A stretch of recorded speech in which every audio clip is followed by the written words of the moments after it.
Like most societies, ancient Rome, it started as just a village, a series of villages, actually. The famous 7 hills. And like you might expect, very early in their history, they had a little conflict, right? They just went and kidnapped some Sabine women and made them their wives. And the myth is that these Sabine women, when their men came to rescue them, they're like, hey, we've been living here for a while, so we're just going to stay. We kind of like it here. Now, this is likely a myth, or there may be some truth to it, History is a little bit like a game of telephone. Stories get passed down and passed down and passed down, and they get sort of worn smooth like a rock in a tumbler. Well, the classic conflict in Rome, it was between the wealthy patricians, right? And these are the people who can trace their lineage back to these founders of the city, the original senators of Rome, and pretty much everybody else, right? The plebeians, the mob, the poor people, the ones who live on the Aventine and not the Palatine, on the wrong side of the tracks, so to speak. And this is a classic conflict throughout history. You can look in almost any society, and you'll see tension between the haves and the have-nots. And frequently it's the have-nots who are fighting the wars, doing all the dirty work, dying in the streets, while the haves, well, they're living up on the Palatine, eating sumptuous meals and enjoying their household slaves and whatever way they wish. And in ancient Rome, this conflict comes to a head a few times in its history, but when things start to unravel, they do so in a really bloody way. And we're going to talk about kind of the opening blows in that long running sort of, I'm not going to call it a cold war because it certainly wasn't cold, but it was a long running conflict in Rome between the patricians and the plebs on courage and conflict.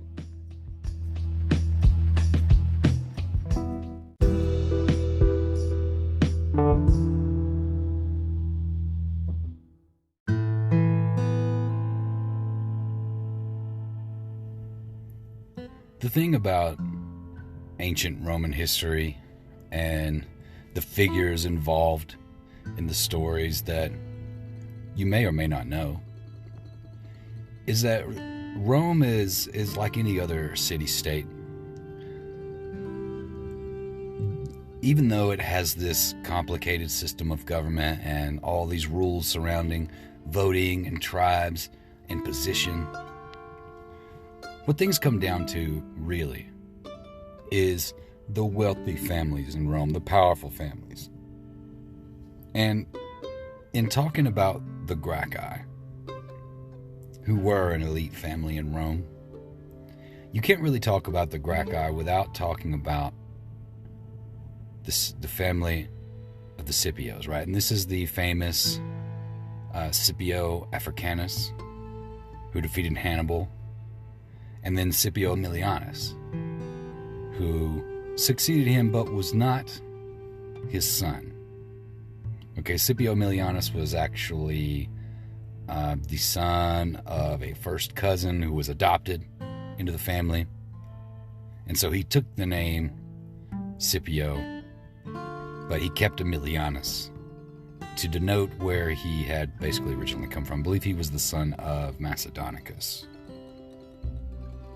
And the Scipios and the Gracchi, I guess it would be the Scipii, maybe. Those two families are intertwined. Okay, Scipio Africanus marries his daughter Cornelia to the father of Tiberius Gracchus, the Tiberius Gracchus we're going to talk about today, who's named Tiberius Sempronius Gracchus. And this is also, Tiberius Sempronius Gracchus is also the name of the younger. But I'm going to refer to the elder as Sempronius Gracchus, and the younger as just Tiberius, in this case. So if you remember from some of our previous episodes, Tiberius Sempronius Gracchus was the man who served in the Celtiberian Wars and negotiated a peace that lasted like 20 or 25 years in the region. And he was known to be an honorable Roman. Right? He had that reputation. At least if you read Plutarch, that's the way he's described. And Tiberius Sempronius Gracchus, like I said, married the daughter of Scipio Africanus, a woman named Cornelia. And Cornelia is going to play a big part in the story of her sons Tiberius and Caius. And we're going to get to Caius in another episode. But in the case of the Gracchi, the elder Tiberius Sempronius Gracchus, he dies suddenly. And there's this whole myth about how he died, that's, I believe, written down in Plutarch, where there's a story about Tiberius Sempronius Gracchus finding a pair of serpents in his bed, one male and one female, right? And he takes he instead of just killing them both, he sees this as an omen, and so he summons like a soothsayer, and the soothsayer tells him that rather than kill both of the serpents or let them both go, that this is an omen from the gods, and so that he has to decide which of the snakes to kill. And that if he kills the male snake, then it means that he will die. And if he kills the female, it means that his wife Cornelia should die. Now, at the time of their marriage, I believe Cornelia was she was 18. She was younger than Tiberius Sempronius Gracchus, Big Daddy Gracchus. And so, and again, this is probably just a myth. Apparently, Tiberius says that it is more proper, given that he's lived, more of his life, that he should kill the male snake so that he should die and his wife Cornelia should live. And, forget the fact of whether or not this is true. This is supposed to demonstrate something about the character of Tiberius Sempronius Gracchus, right? And I think Plutarch is making a point to put this in the story, to make a point about the whole family, right? If you read his descriptions of Tiberius the Younger, Plutarch kind of comes off like he has some Gracchi sympathies, to put it mildly. He says a lot of great things about Tiberius Gracchus the Younger. So anyway, Tiberius Sempronius Gracchus actually does die not long after this whole story about the snakes, and he leaves his wife alone to take care of her sons. Now, in most cases, in Roman families, they would find another male to lead the family. Paterfamilias is the word, if you haven't heard it. Maybe you saw it in Oh Brother, Where Art Thou? That movie with George Clooney. But the paterfamilias was like the leader of the family. He was the eldest male. He was considered the leader. But in the case of the Gracchi, Cornelia takes over and is sort of, maybe not officially, because it's hard to tell from the sources, because a lot of the sources from ancient Rome, they don't illuminate the stories of the women. Though when you read through the histories, you see that the women of Rome played a huge role, right? Not only through political marriages and such things, there were powerful women in Rome. And you get the sense that Cornelia was one of these women. She was highly educated. And, the historians take time to put that down in the text, that she was highly educated, and there's probably some connection there because she is the daughter of Scipio Africanus. So, the Scipios are one of the elite families in Rome, and so are the Gracchi. But the Gracchi, importantly, the Gracchi are a plebeian family. They are not patrician. They are elite, but they're not a patrician family. And that's going to become important later in the story. But for now, just keep in mind that Cornelia, like I said, was the daughter of Scipio Africanus, and so she saw to the education of her sons, and she herself was highly educated. And she made sure that her sons were also highly educated. And there is some of the historians will, they paint Cornelia in a certain light.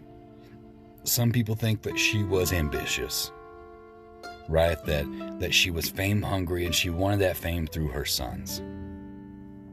But to me, that seems a little ridiculous. I mean, certainly ambition is a Roman characteristic, and it's not hard for me to imagine a Roman mother urging her sons to greatness.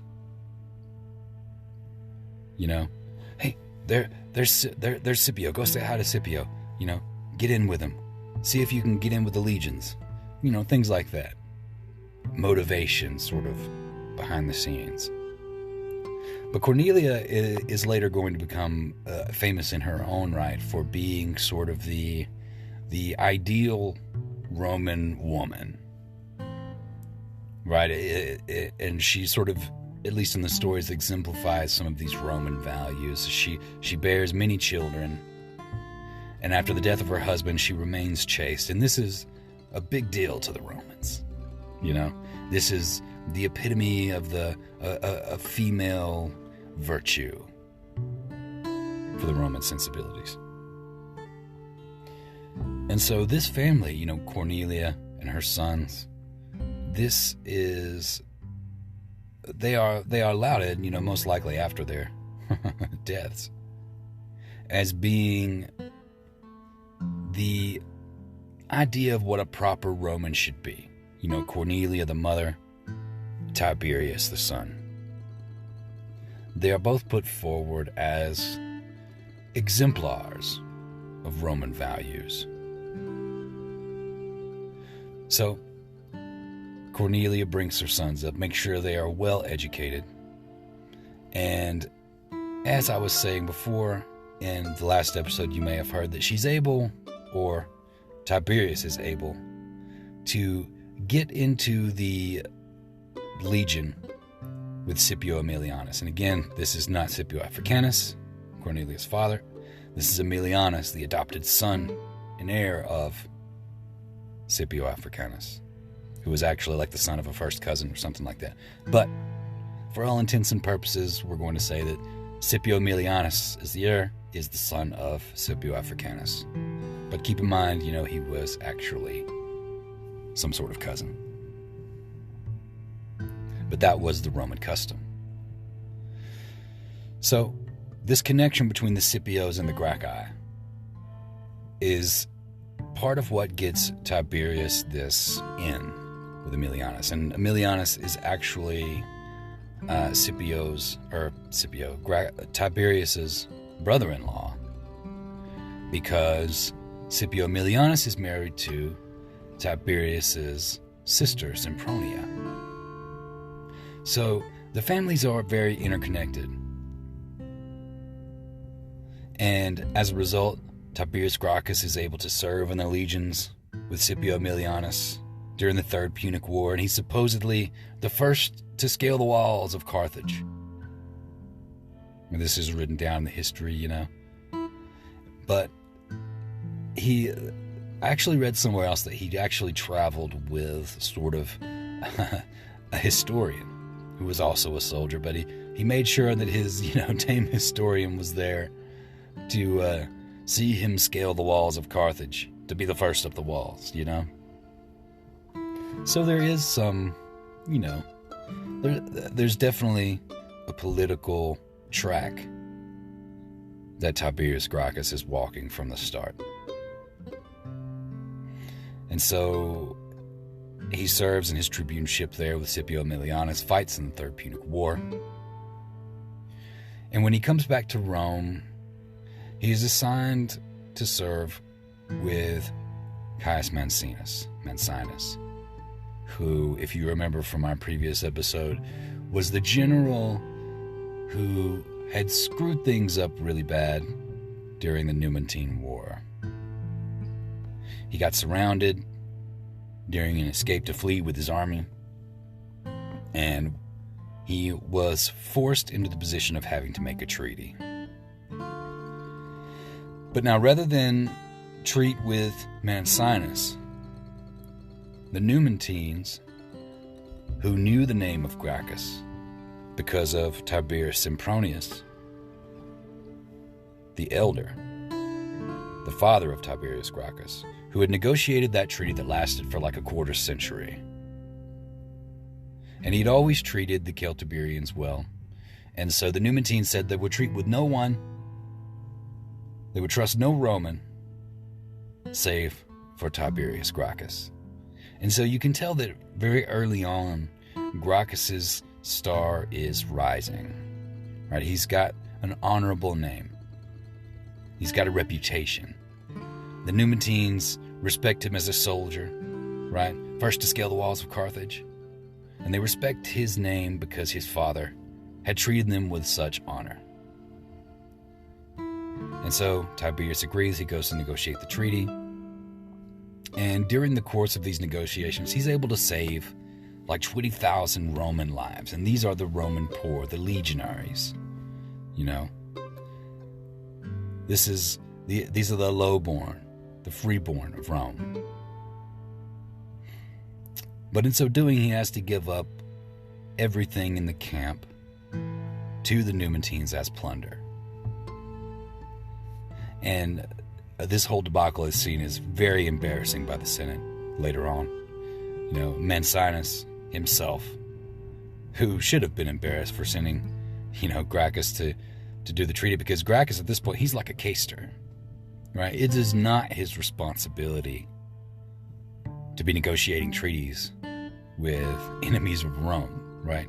It would be sort of like maybe like a captain or something in the U.S. Army negotiating with the Taliban rather than the president, But at the time in Rome, the president would have been there in charge of the army. It would have been like, imagine Joe Biden leading an army and being surrounded and then sending out, his press secretary or someone like that to negotiate the treaty. It would have been like the equivalent. And so during the course of these negotiations, they negotiate the terms of this surrender, which, the Romans don't consider it a surrender, but it is. The army is marching away from Numantia, and Tiberius Gracchus remembers that his ledgers, which were part of his official office, were in the camp that the Numantines looted. So he takes a few of his companions and he turns back, and he goes back to Numantia. And this part of the story for me, it really demonstrates the sort of character that Tiberius Gracchus has. And I think Plutarch is going out of his way to try to demonstrate this as well, and I'll tell you why. So when he goes back to Numantia, he's welcomed by the people there. And they beg him to treat them like friends. The Numantines at this point, they wanted the treaty to stand, and they think Gracchus is an honorable guy, so there's a lot of backslapping going on. And Gracchus asks them, hey, can I get my ledgers back? They're kind of important. They have an accounting of my entire office, and I want to be able to give that up properly to the Senate, basically. I want to have my official documents back, just to make sure that my time here was, accounted for correctly. Well, the Numantines agree. They bring him his ledgers, and they also offer him whatever he wants out of the camp for loot, right? Here, take whatever you want. And rather than making a grab for wealth, taking anything he wanted from the spoils. Gracchus takes only his ledgers and a bit of frankincense that he apparently used during public sacrifices, and this is meant to show that in contrast to the other generals, especially in that late Republic period, where the custom was for the general just to take everything that they wanted as spoils, and this was common for them to do so. Gracchus is a little more old-fashioned, right? Gracchus, he's the type of guy who's not going to take those spoils unless he earned them. And again, whether or not this is true, we're not going to worry about that. We're telling the story mostly as Plutarch tells it. So, when Tiberius returns to Rome, there's going to be a huge outcry about this treaty. And it's going to cause a big political uproar. And that will sort of start the ball rolling for Gracchus' political future.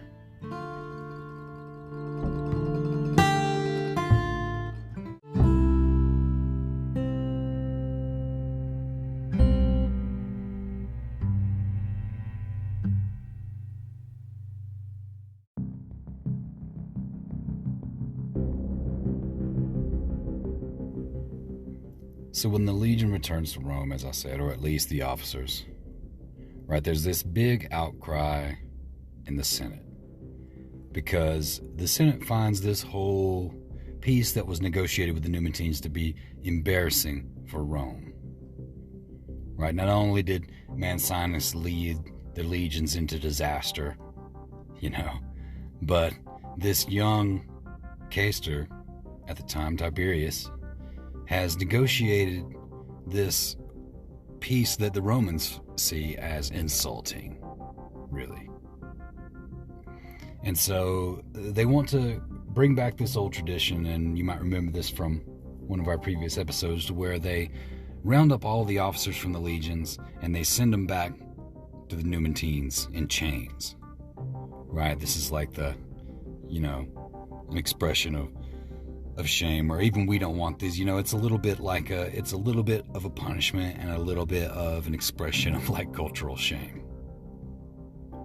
But like I said before, the Gracchi are kind of allied with Scipio's family, right? And Scipio, during this whole fracas, he steps in on Tiberius's behalf and exerts his influence, or maybe, speaks for him.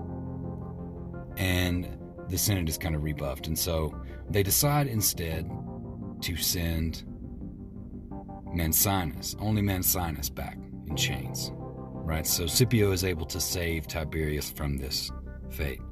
And as it later turns out, the Numantines don't even want Mancinus. Poor fucking Mancinus. He's not good enough for anybody. But during this negotiations, one of the things that holds the Senate back from enacting all this punishment, and one of the things that kind of scares them about Tiberius, is that the people flocked to his support because, like I said, he'd saved so many Roman lives, and that won him a lot of support with the people of Rome. And with his family being plebeian, and with, his reputation, his storied name, the people flocking to support him, that's going to kind of scare the Senate, right? Because there's been this conflict that has been stirring for a long time between the poor of Rome and the patricians. And Tiberius, being whether he's elected to be on the side or whether he's kind of shoved into the role, he's pushed onto the populist side of the argument, and that puts him right up against a lot of the more elite and powerful families in the city. And this is going to sort of herald his future endeavors. It's going to be a first sign of trouble.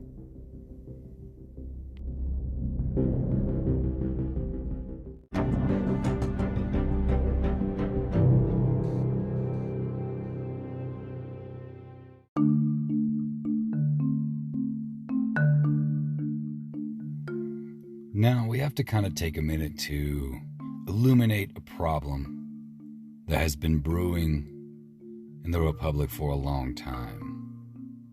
And that's the problem of land ownership. Right? The Roman idea of wealth revolved around land ownership. Right? The more land you had, the more wealthy you were. That's really what the Romans tie their ideas of wealth to, is land.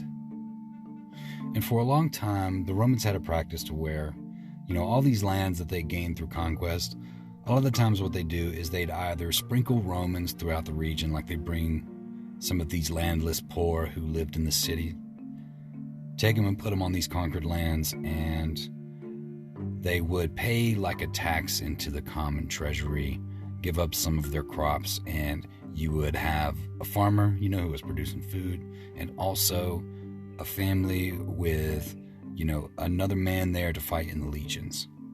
At the time, to serve in the legions, you had to be a landowning Roman citizen.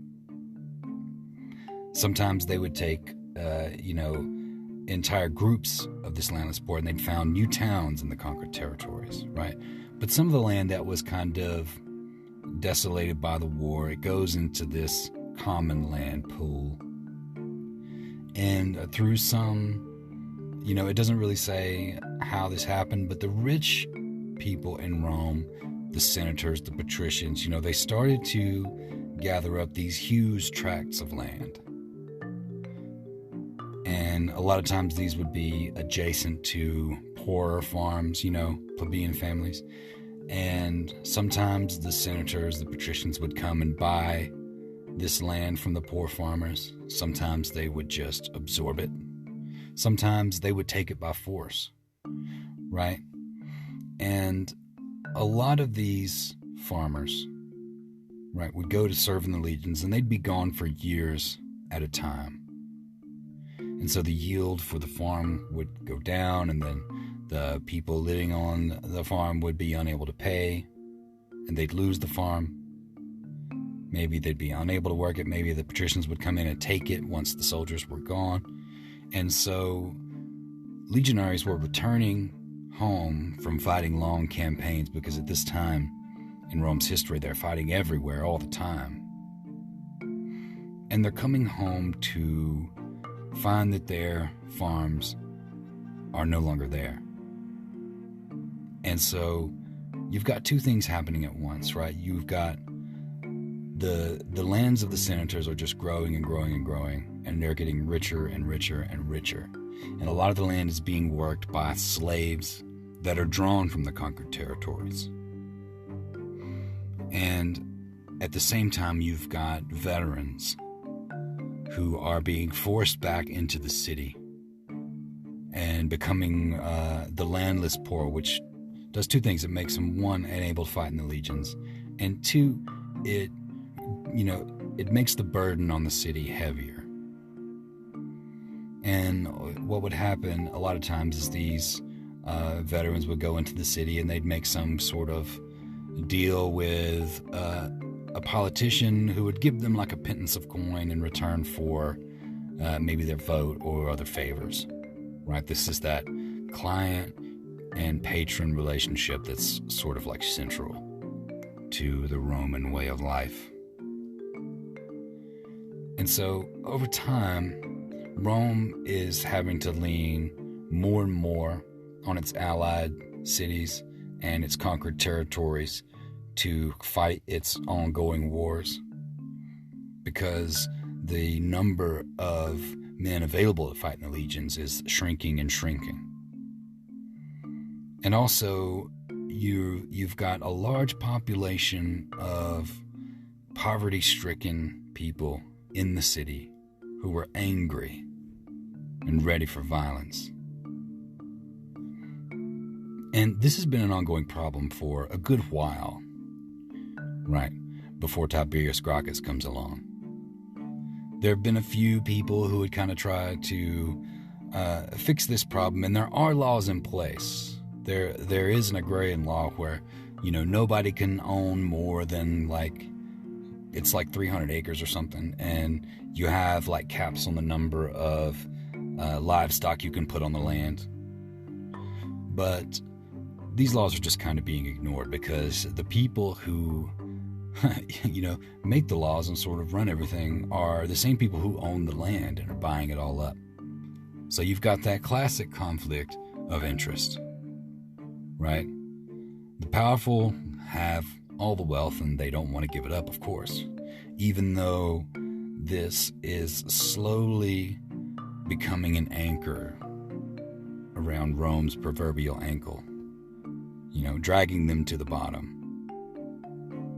And though several people, like I said, had tried to fix this, nothing just got done because probably they'd been, either ignored or threatened into silence. And so Tiberius, right, when he becomes tribune of the plebs after his time in the Numantine Wars, he needs a bold strategy, right? His star had been rising. Like I said, he's got this storied name. And so he needs an issue. Something that will gain him popular support and also kind of shake up the system, right? Something that will make him famous, because there's like this constant popularity contest in Rome where, if some other guy's star is rising, that's coming directly out of your amount of fame, so to speak. And so Tiberius needs something that's going to set him apart from his peers. And whether this is like a Machiavellian decision on his part, or whether he's like a true believer, it's kind of hard to tell. Maybe it's a little of both. I think that's probably the case with a lot of these Roman reformers. They're not with all of them. Some of them are certainly only power hungry. But with Tiberius, it's hard to say because he is, spoken about so lovingly by Plutarch. Other writers think, there was more of a personal motivation.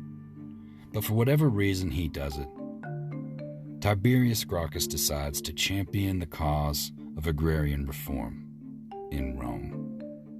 And this is going to put him up against the Senate, right? He's going to piss a lot of people off.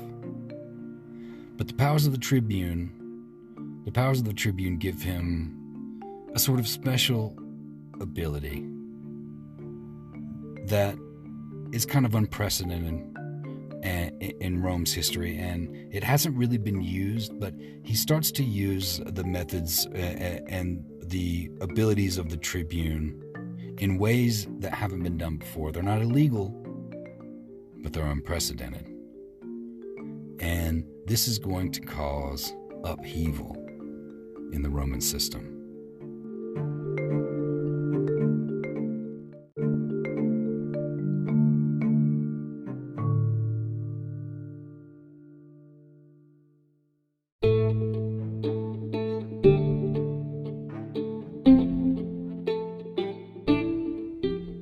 So our young hero, Tiberius Gracchus, he decides to champion the cause of the agrarian reform. And there's kind of a myth about how he,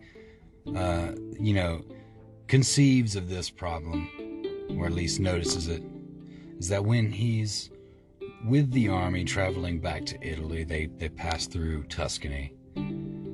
And in so doing, he sees like these vast fields that are owned by patrician families being worked exclusively by, what he describes as barbarian slaves, or what Plutarch describes as barbarian slaves.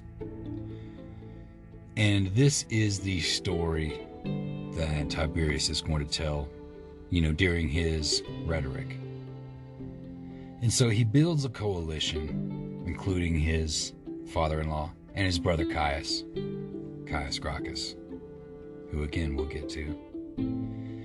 And he comes up with the Lex Sempronia Agraria, which is basically just the law of Tiberius Gracchus's land law. Basically, is what it means, and it goes as follows: basically, that they're going to enforce the traditional limits on land ownership, and the excess will be sold back to the state.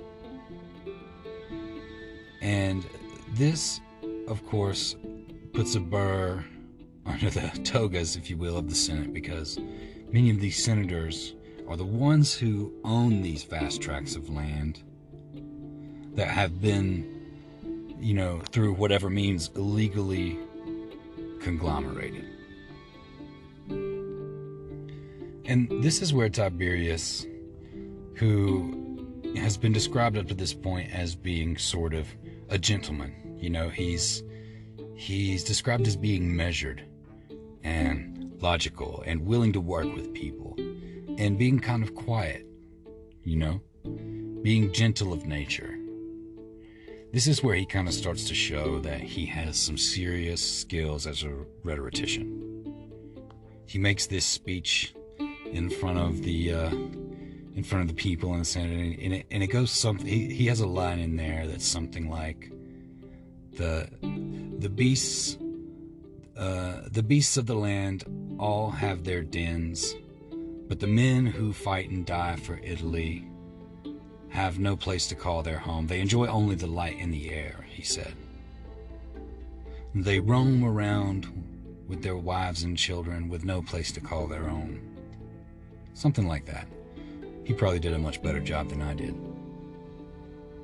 And this argument really moves the people, right? Because he's sort of setting up that this dichotomy that the slaves, these barbarian slaves, are taking away something that's endemic, to the Romans, like their right to live on the land and to bear their children and to, grow their society. It's something that's really close to the Roman heart, like I said before.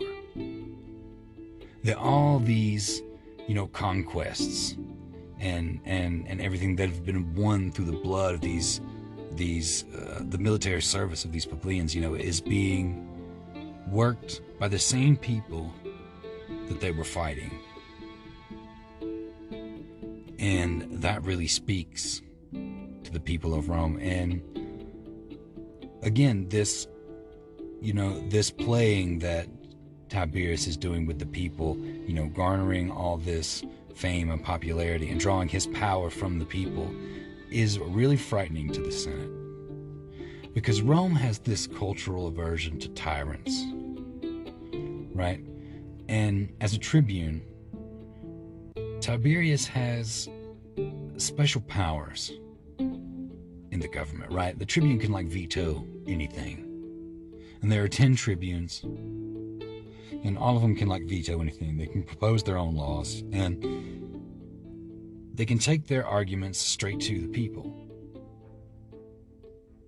And traditionally up to this point, the Senate is a lot of the Senate's power is almost precedential.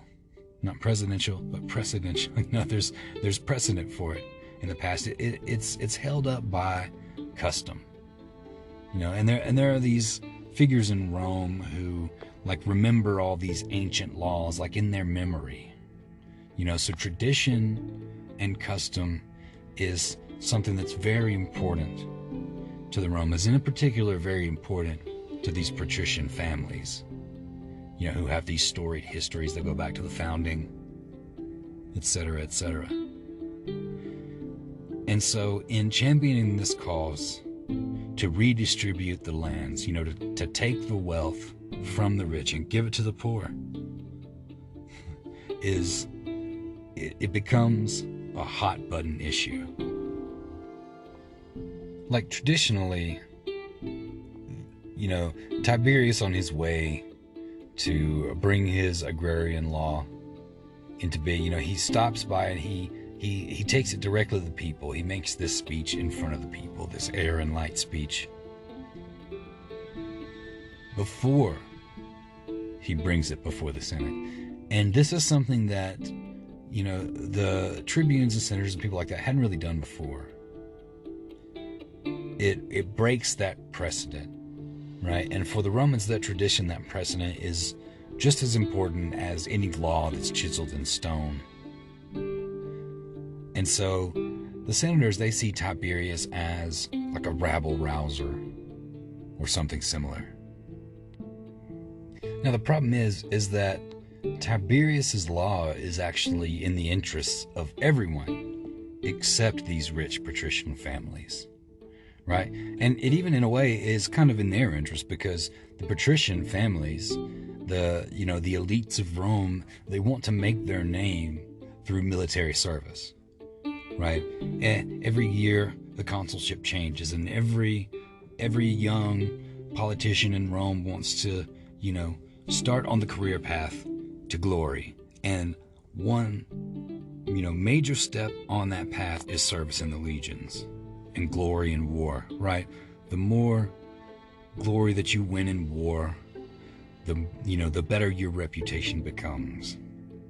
And it's almost a mandatory thing for every young Roman who aspires to greatness.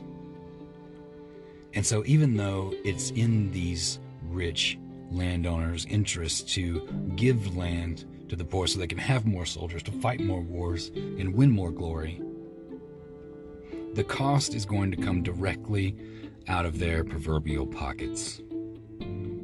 Because this land, that's going to be capped off according to the traditional laws, is basically going to be ripped directly from them and given to the poor. And, I can't speak for the way things were in ancient Rome, but we all know how a divide develops between the rich and the poor in any society. After the rich have been rich for a few generations, they look upon the poor almost as if they are a different species sometimes. It's an almost human phenomenon, I suppose. It's a human phenomenon. It's a natural thing. Not that it's tasteful or desirable, but it happens. And so certainly many of these senators, not only do they not want to give up their wealth, but they certainly don't want to give it up just so it can be given away to the plebs. Certainly not. And so, in championing this cause, Tiberius is drawing a clear line in the sand that he is for the people, and that he's pitting himself against the Senate and the Optimates.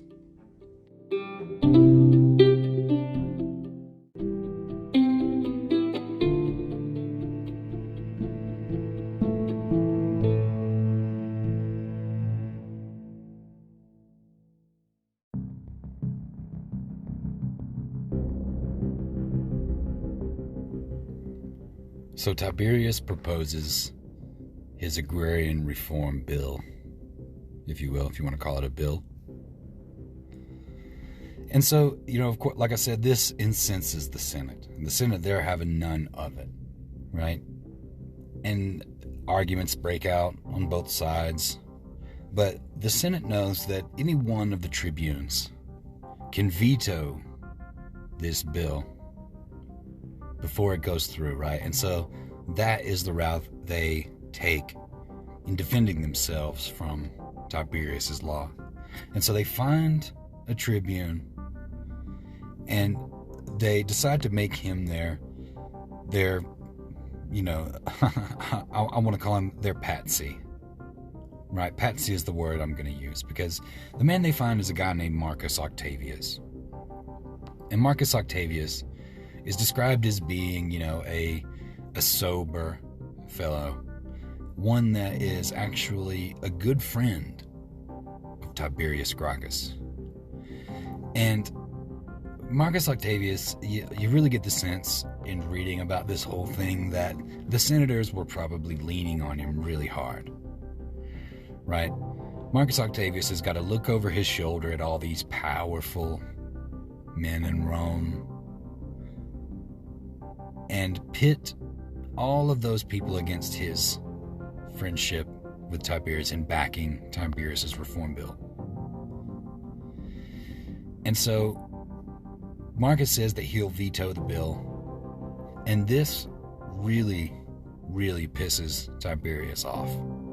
And this is where, Tiberius kind of shows that he's got a little bit of fire of his own, because he withdraws his original bill where the state will compensate these landowners, and instead proposes a new agrarian reform bill where they're just going to confiscate the land. Anything that, any of these patricians have beyond the allotted amount will just be taken, and they'll be ordered to vacate with no compensation. And so you can imagine the arguments that break out on both sides. And it says that they weren't insulting one another. They hadn't become violent at this point. There were no threats being made. There was just spirited debate. And, on one side you've got the patricians who they say things like, a lot of this land is tied up with dowries, and dowries were important economic measures for marriages and things like that. And they say that their ancestors, were buried on some of this land, which, is kind of a persuasive argument. And they say that a lot of this land is tied up with inheritance, from their fathers.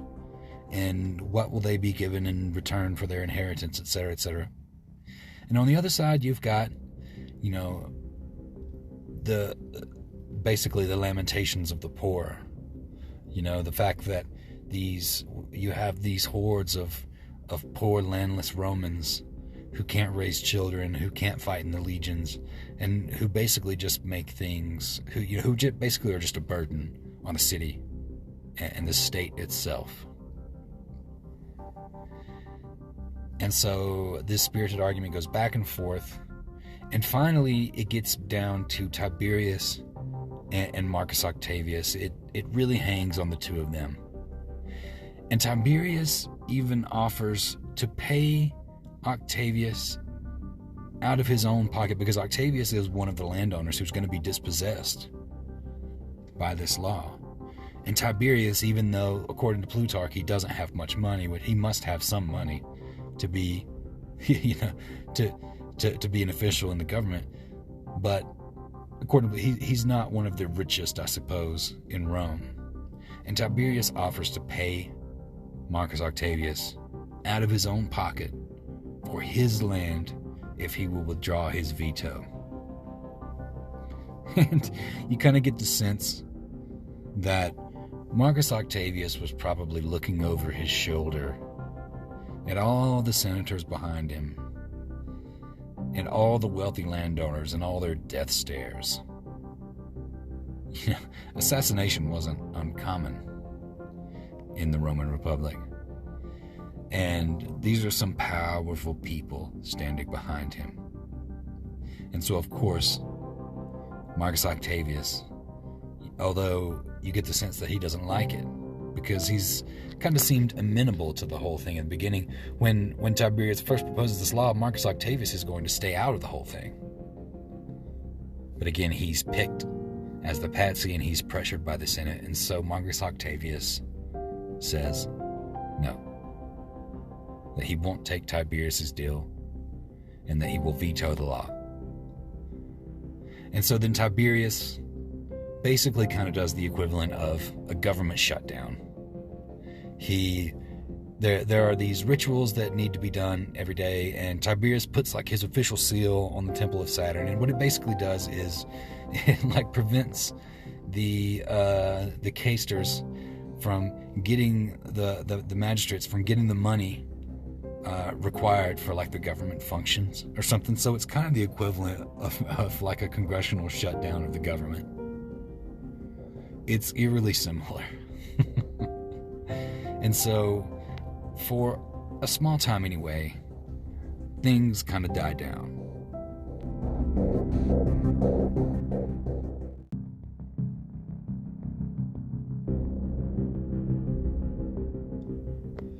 So days go by, and like every morning, these religious rites need to be done so that the buildings can be opened and the business of governing Rome can continue.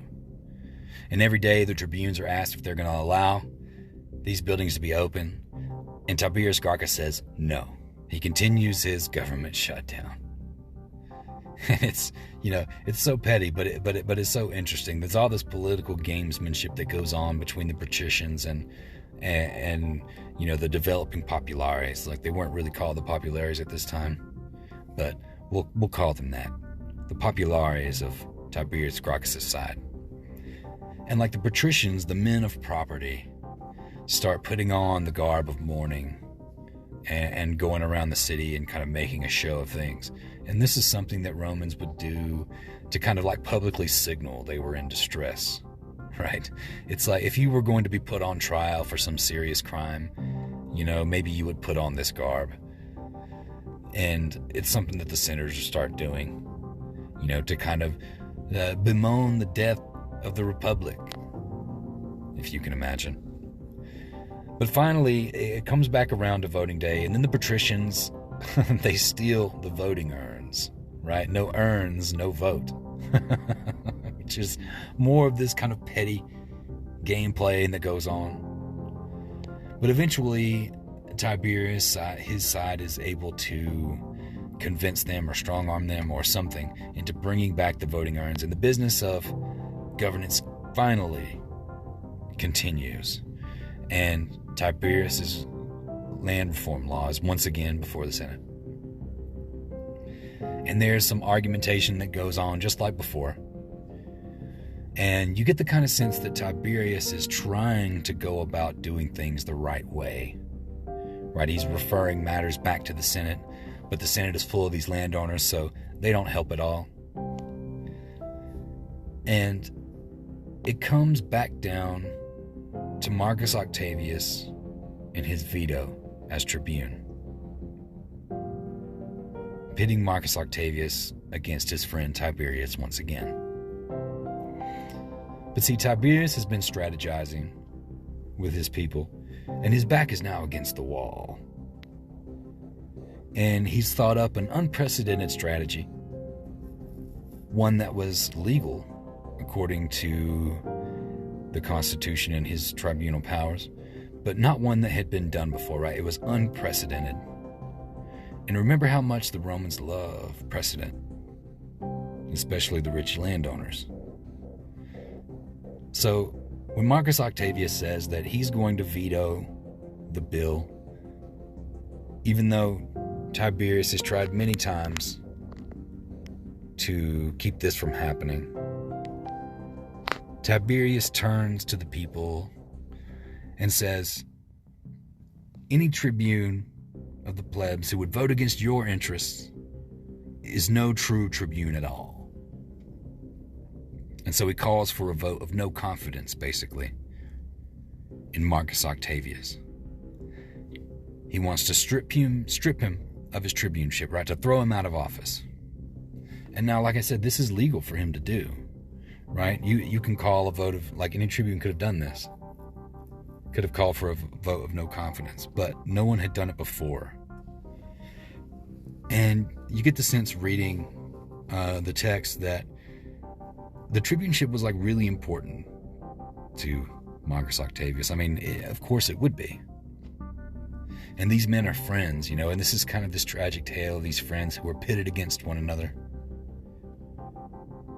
And the vote goes forward, and the Romans, they kind of vote in this sort of republican fashion where one man will vote for the whole tribe, right? Will come forward and cast his vote for the whole tribe. And so the voting goes forward, and before the final vote is cast, Tiberius stops the voting, right? But when it becomes obvious that Marcus Octavius will be voted out of office if he does not withdraw his veto, and Tiberius stops the voting, and he says that he's going to give Marcus Octavius one last chance. And he basically begs Octavius to withdraw his veto on the land bill. At this point, he's almost begging him to, save their friendship, to save himself. That, none of this will go forward if he just withdraws his veto. And Marcus Octavius stands for a long time in silence and considers his answer, right? And tears come to his eyes. And he looks over his shoulder to all the patricians, probably sitting in the gallery and they all must be giving him this, deathly stare. The 1,000-yard stare, the keep your fucking mouth shut or do what we tell you or else kind of stare. And so with tears in his eyes, for fear of all the patricians, Marcus Octavius says to Tiberius, "Do what you will." And so the vote goes forward. And Marcus Octavius is voted out of office. And there's chaos, after this, because Tiberius's land bill goes forward and it passes. And so, the mob erupts. First, they try to tear Marcus Octavius apart. One of his servants who's, trying to protect him gets his eyes clawed out by the mob. And only at the intervention of Tiberius himself does the crowd back off of Marcus Octavius. But then they surround Tiberius and they cheer him as a new founder of Rome. And even more, right? He attains this cult leader status. And they carry him home and go back to his home, cheering him as a founder of Rome. But the senators, this sight, the poor gathered around Tiberius, cheering him, trying to tear apart a tribune of the plebs. And this was, attacking a tribune of the plebs, attacking any tribune inside the city limits of Rome was a sacrilegious crime. Okay, so that's shocking in and of itself. But now they get to see the poor carry Tiberius home like some sort of conquering king.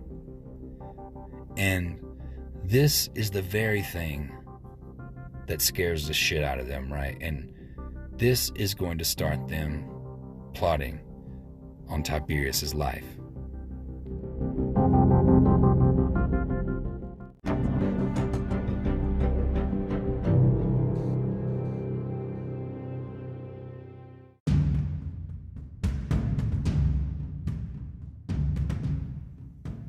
So after Tiberius's law passes, he assembles 3 men to help him administer all these changes, right? To help redistribute all this land. And it's basically his brother Caius and his father-in-law.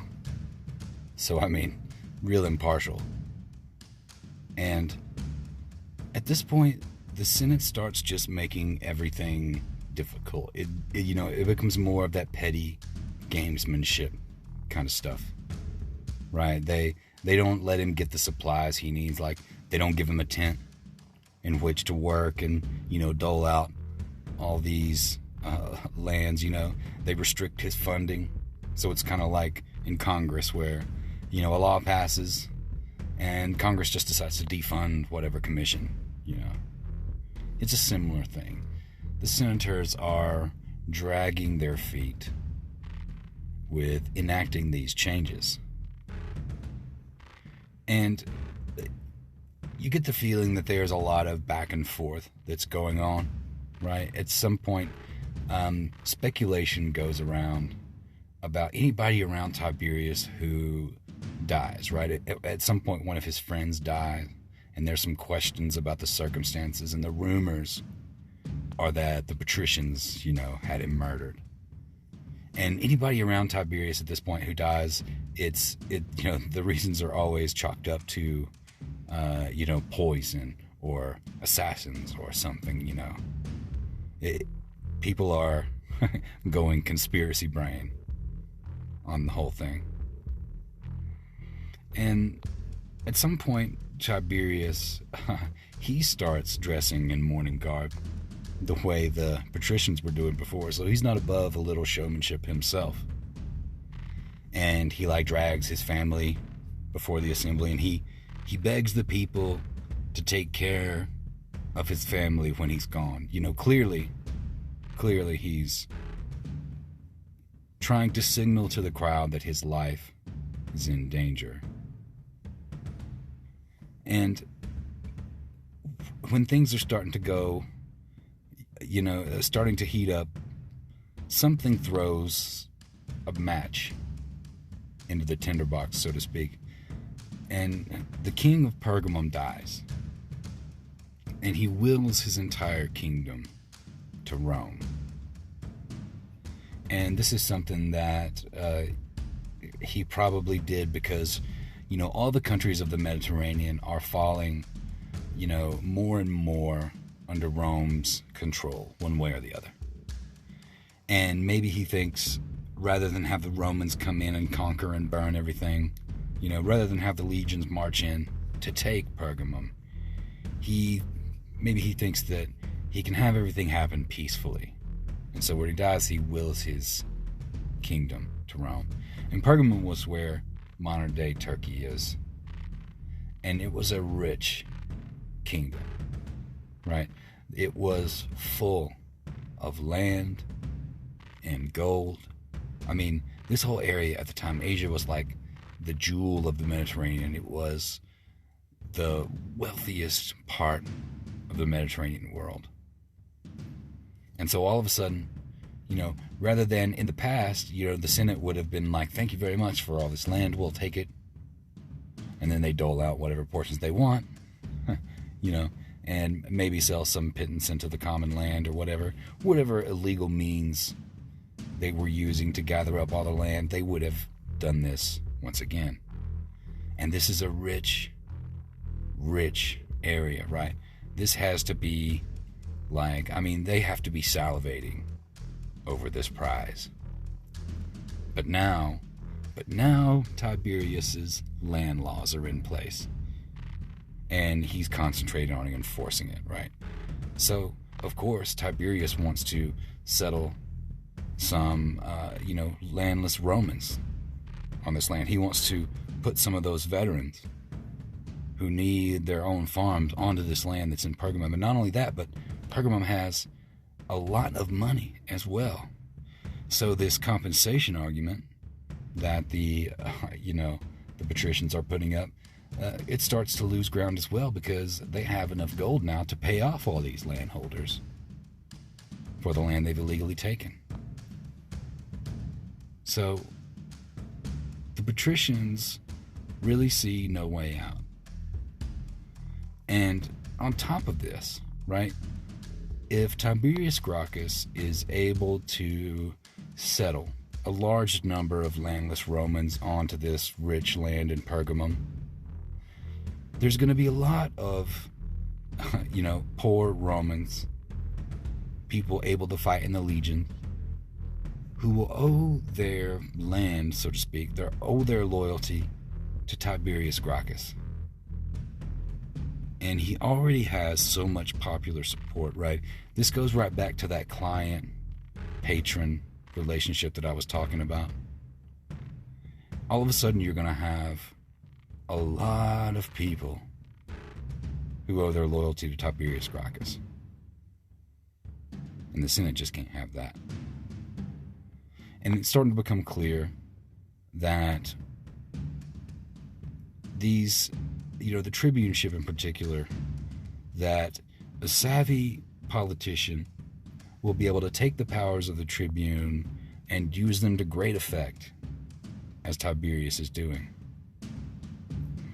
And, even when Marcus Octavius was deposed as well, the person who was elected as the tribune to replace him was one of Tiberius's clients, right? Under client-patron thing. So he was just basically in Tiberius's pocket. And with 2 tribuneships that, are voting his way, he's almost unstoppable. And the Senate, at this point, their backs are to the wall. And things are going to get really ugly.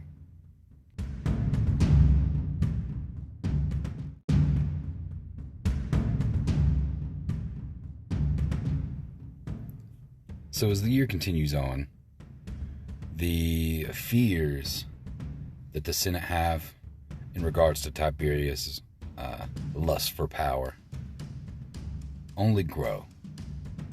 Like, there's this rumor that the blood heir of the king of Pergamum, the one who was, I suppose, disinherited by his father, presents Tiberius with like a diadem and a purple cloak. And purple in the ancient world was the color of royalty, right? And I'm not sure if this is true or not, or if it was just a rumor, but it's, it seems to me like a rumor, because it's like the very thing the Senate are terrified of. And Tiberius knows that the following year, as soon as he leaves office, right, he's made a lot of enemies. And something that used to happen in ancient Rome is when you were in office, and let's say you made some enemies, as Tiberius has done. When you were in office, you were protected from being prosecuted, being taken to court and prosecuted, right? And at this time, the Senate, they're the ones who sit on all the juries. So it's pretty much a foregone conclusion that when Tiberius leaves office, that he'll probably be brought up on some sort of trumped up charges and, possibly exiled, maybe even killed for quote unquote crimes against the Republic, or whatever the Senate wanted to charge him with. And he knows that in order to continue to push his reforms through the government and to hold on to the power that he's gained, he's going to have to run for office yet again. And he needs a magistrate, I can't even say the word, a magistracy. He needs to hold a magistrate office. And really what he needs is to be tribune of the plebs for a consecutive year. Right? And this is specifically unconstitutional, according to the Roman tradition, right? You could hold multiple offices in the government, but any office you held was like a year at a time, and there had to be like a gap between them if you were to repeat. Like, you could be consul multiple times, but you couldn't be consul like year after year after year. And the same goes for the tribunate, right? Tiberius, the laws of Rome specifically forbid Tiberius from becoming tribune for 2 years in a row. But Tiberius goes to the people anyway, and he asks them to elect him again for a consecutive year to be tribune, right? And he makes some promises. He promises to reduce the years of military service, right? And this really appeals to people. He also promises to, what was it? I can't even remember now. He promises to reduce the years of military service. And he also promises to pack the courts with 300 new members of the Senate, and that's drawn from the equestrian class. He wants to add 300 equestrians to the juries, so that the people can no longer be judged simply by the Senate, and the Senate can't anymore just get away with whatever crimes they want, right? Because previously the Senate would, if someone was brought up on charges, they'd just be judged by their fellow senators and, of course, be acquitted. And previously, the people didn't have the right to appeal, and that's this third element, is that they'll now have the right to appeal the verdict of the juries, right? And before, just the word of the juries was just final. And to the Senate, this looks like exactly the sort of thing that they're afraid of, right? Almost everything he's doing is designed to sort of chip away at their power. Right? He's going to reduce their power in the juries. He's going to reduce the military service for the people, and that's going to gain him even more popularity and loyalty from the plebs. And then he's also going to give them the right of appeal, which chips away even more at the senatorial power. And so Tiberius has kind of made his bed here, and he's aware of how dangerous his actions are becoming, right? Because he goes to the people and he's like really emotional, and this is uncharacteristic of him, because he's described as being really sober and measured and gentle. He goes before the people and he's like really emotional, and he says that he's afraid his enemies will break into his house overnight and kill him, And so a bunch of the people actually camp outside of Tiberius's house overnight to protect him. And though the Senate has kind of, this isn't just Tiberius's fault. Like, the Senate has been pushing him as well. It's been like an interplay between the two of them that have brought things to this boiling point. But to the Senate, the people camping outside of Tiberius's home to protect him, that looks to them like Tiberius mobilizing the plebs to be his vigilantes. And that, for them, is going to be the last straw.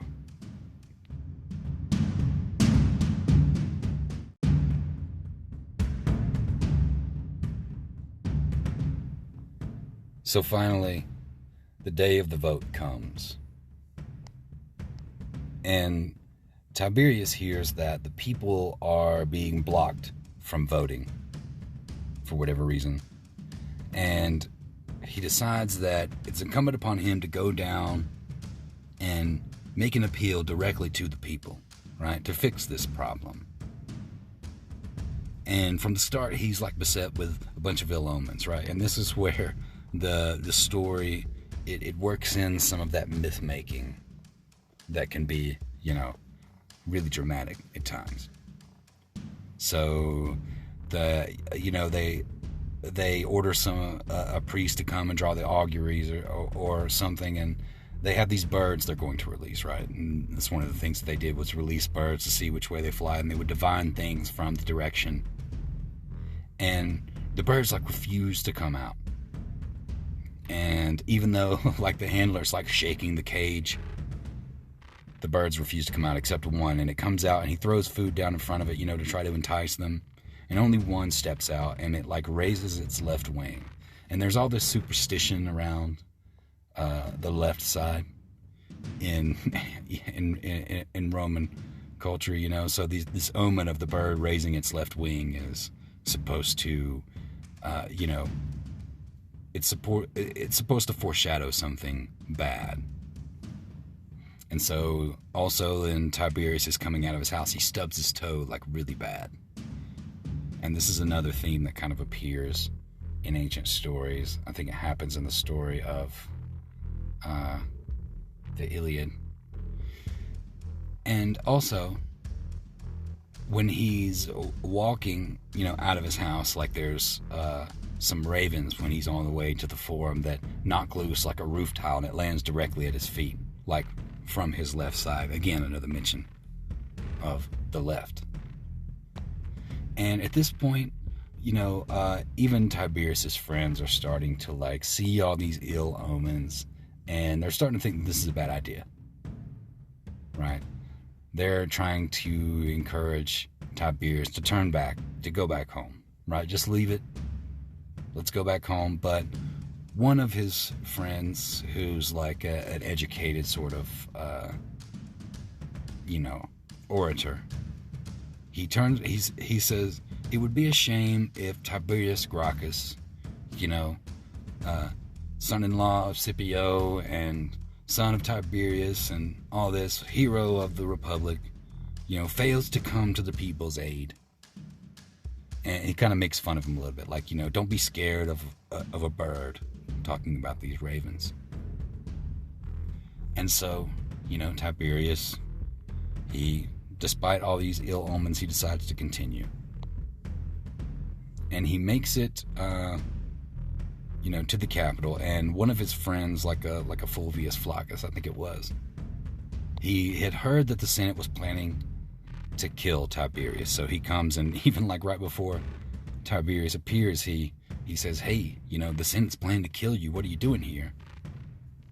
And instead of turning back, the agreed upon action, whether it was Tiberius or someone else who makes this decision, but the decision is made to pass out weapons.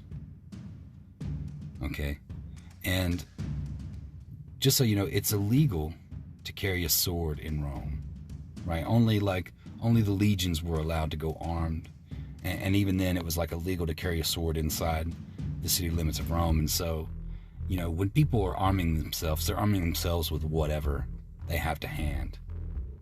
Chair legs, knives, things like that, blackjacks, clubs, anything that they can get their hands on. And when Tiberius hears this, that his life is under threat, he touches his forehead. And for Tiberius, this is supposed to signal to his people that his life is in danger, right? But somehow or another, the Senate or representatives of the Senate, they see this and they think that he's calling for a crown to be put on his head. And so for them, this is enough. This is the last straw. This is obviously proof that Tiberius wants to be made a king, a tyrant. And Rome cannot abide tyrants. Right? Things have been boiling over for so long, and he's been grasping for power, and this is the last straw, according to them. But the consul refuses to act against Tiberius. And now there's an important man missing from Rome at this time, and that's Scipio Aemilianus. Right? And if you remember when Tiberius was sort of in the hot seat for the treaty he had made with the Numantines, it was Scipio who stepped in to speak on his behalf. But now Scipio is gone, right? He's actually in Celtiberia dealing with the Numantines while all this is going down. So Scipio's not there to help him. And so the consul refuses to act, but another senator stands up and says, well, if the chief magistrate won't act to save the republic, then everyone who values the law follow me, right? And he pulls his toga over his head, and sort of like a hood, I imagine. And this is kind of meant to take on the garb of a priest, right? He's basically signaling that he's donning holy vestments. And so he raises a mob, and they all arm themselves with the legs of chairs and anything else they have to hand, right? And they storm up to the Capitol. And when they get there, they fall upon the people gathered around Tiberius. And through, the awe of their patrician status, or just their ferocity and their anger, maybe they came upon them suddenly, the followers of Tiberius are scattered, and they start to flee. And then Tiberius himself turns to flee. But before he can make it, right, somebody grabs a hold of his toga, and he's able to kind of slip out of the toga, right? Maybe he does like a juke move. And he starts to run away again, but then he stumbles over one of the bodies that are laying in the street there due to the violence. And then one of his fellow tribunes is the first to actually strike a blow, and he hits Tiberius over the head with a chair leg. And then the rest of the Senate surrounds him. And together, they beat Tiberius Gracchus to death there in the streets. And 300 of his supporters that day were beaten to death. And Plutarch is careful to denote that none are killed by the sword, because again, that's illegal.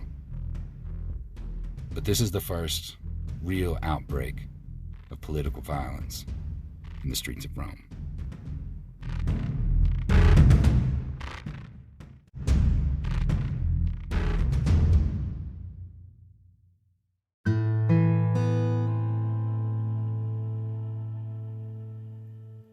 to kill a tribune of Rome, as I said before, to the Romans it was a sacrilege. And to kill a tribune of Rome while he's standing on the Capitol Hill, which is, sacred to Jupiter, is horrific, right? This is like this. Imagine that, a group of Republicans had ripped the benches free from the Senate floor and attacked Barack Obama and clubbed him to death inside the Senate House, right? And then went on to kill 300 of his supporters, right? It's the equivalent of something like that, but even more, because with the Romans, there's religion tied up in the workings of their government. Not so much with us today. That's something that's harder for us to understand. But for the Romans, this was more than just unprecedented. This was sacrilegious. And it's chaos, right? This isn't like a battle in the streets. This is just a riot in which 300 people are beaten to death. And in the wake of Tiberius's death, there are more executions. People who had supported him who weren't killed in the riot were put on trial, executed without trial. One guy is shut up in a ship full of vipers or something, in a cage with a bunch of poisonous snakes, and executed that way. And also, the Senate doesn't allow for the families to gather their dead, right? Caius, Tiberius' brother, wants to gather his brother's body and perform the proper funeral rites, and this was very important to the Romans, as it would be to us today. But the Senate denies him, and instead they gather up all the bodies of everybody who had supported Tiberius and Tiberius himself, and they throw their bodies into the Tiber. And this fate, throwing the body into the Tiber, it was a punishment for criminals. That's what they did with criminals' bodies.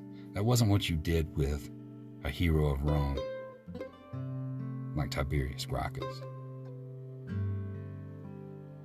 And the Senate, they're very short-sighted in what they've done, because in the end, Tiberius's land reforms are kind of pushed through anyway. Number one. Number two, the Senate kind of has this view, and this continues into the future, that when these, uprisings happen, that they can just kind of kill the ringleader and forget about the problem, right? That's what they try to do here. They try to put out the fire by, yanking out the brightest log and dousing it.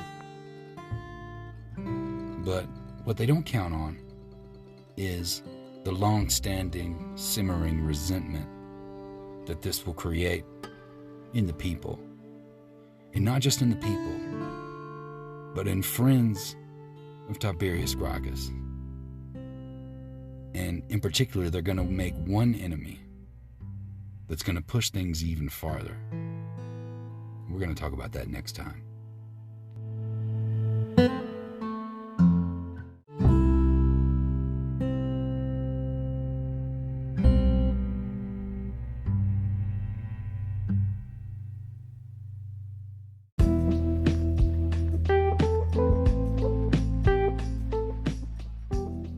Well, thanks for listening to this tragic tale about the rise and fall of Tiberius Gracchus, a hero of Rome, an innovative politician, right? Now, this conflict is certainly not going to end. In fact, it's only going to get worse. And we're going to talk about that in the next episode. I hope you enjoyed this. If you did, please like, follow, subscribe, leave us a review. We will love you for it. And if you're feeling squirrely, if you like to read, then you can go to my website. That's dwhawkins.com. Click the Join tab. Become a member of my mailing list, the best mailing list in indie fantasy, and get yourself 2 free books. And I'll send you love letters from time to time with other dark tales from history, which, if you've been here this long, I'm assuming that you enjoy. So much love, and I'll see you next time on Courage and Conflict.